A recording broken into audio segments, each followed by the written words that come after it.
Hey guys, welcome back to Figure Unboxing. If you're finding me for the first time, don't forget to like the video and subscribe to the channel so you won't miss the future content.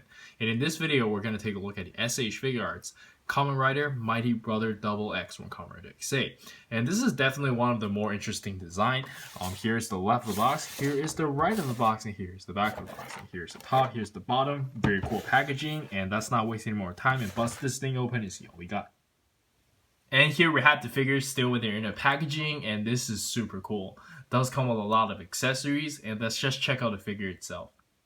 Alright, so here we have the figure itself, and I have to say I'm really blown away by how good it looks. And going in, I knew the figures are going to look better compared to the show, but I didn't expect it to look this good.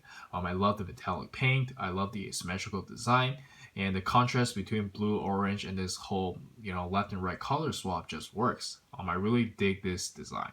And I love the concept of this twin rider. And let's just take a closer look at the figure. I love the attention to detail. You can see like all this driver and stuff. And of course you can take this out if you want to. And wow, I didn't know he has 3 life bars when I was watching the show. Which kind of makes sense because, they're relatively more powerful, so harder to kill. And here's the closer look at the other one as well.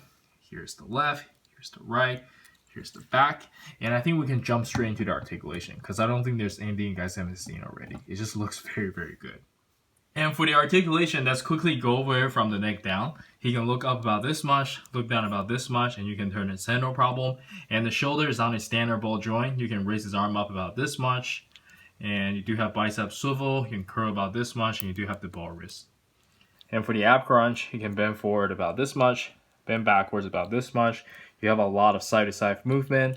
You can kick his leg up about this high, bend about this much, thigh swivels, side-to-side pivot, and you do have the toe hinge. And I believe that's it for the articulation. It's exactly the same as any other XA figures, and let's check out the accessories. And for the accessories, first off, we get a pair of display open hands, and they're very nicely painted and sculpted. I really like the orange and blue and orange. And then we get a pair of relaxed open hands or style opposing hands. And next up, we get a pair of pointing finger display open hands, and it looks pretty good as well. And lastly, of course, we get a pair of hands for them to hold a weapon, which is very nicely painted and sculpted. I honestly thought they were going to use stickers for this, but apparently they didn't cheap out. And of course, you can put your gosh shot in there for the critical finish, and let's try to assemble this. Alright, and here I have them assembled with a gun blade, and it looks great. I love it. And the last accessories we get is the shoulder piece, very nicely painted and sculpted, and let's try this on. Alright, so here I have them assembled with the combined shoulder plates, and it looks pretty good. It's actually very difficult to set this up. I'm pretty sure someone can come up with a better pose, but this is all I can do given the time. I actually spent around like 30 minutes just to balance each figures, but yeah, it gets a little bit tricky when you try to do this. But anyways, I believe that's it for the accessories, and let's check out some action poses.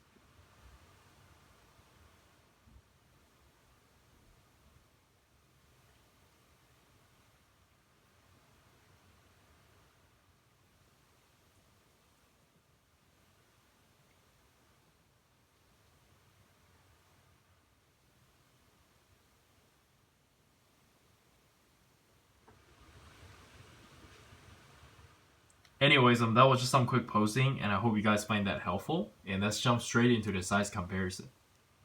Alright, so for the size comparison, we can start with the Kamen Rider XA figures from the same series, and of course they look very good together. And like I talked about before, XA is a very popular show, so we can expect to see a lot more from Bandai. And next up, we have some Dragon Ball S.H.Figuarts, which most of you are familiar with. And then we have some S.H.Figuarts Naruto figures, and I think they look very good together as well. And if you are interested in buying the Akatsuki robe, I am selling them personally, and the link is down in the description below.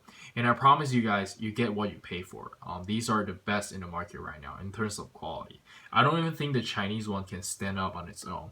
Like, the fabric they're using is so bad, and it's really soggy. Some American IP S.H.Figuarts and Street Fighters. Some recent Figma figures. And lastly, we have some Mascot 112 Collective, and they look great. And again, if you're still looking for a good trench coat for your Punisher, the link is also down in the description below. And I know this is really getting old, but I promise you guys, I am working on a few new products, and they should be coming very soon. The next one I'm gonna get is the Joker trench coat. Just tune in, and I'll keep you guys in the loop. Anyways, let's jump straight into the final thoughts. Alright, so for the final thoughts, if you're a big fan of Kamen Rider X8, I do recommend it. And notice that I didn't say highly recommend it. And don't get me wrong, the figure is great. Beautiful paintwork, amazing sculpt and everything, but it is way too expensive. If you didn't pre-order it, it's gonna cost you a fortune. And even if you did pre-order it, it's still really expensive. Like, this is just getting a little bit ridiculous. But anyways, I think that's it from me. Do let me know in the comments on what you think. And this is Eric. Don't forget to like and subscribe and follow me on Facebook. And I'll see you guys next time. Peace.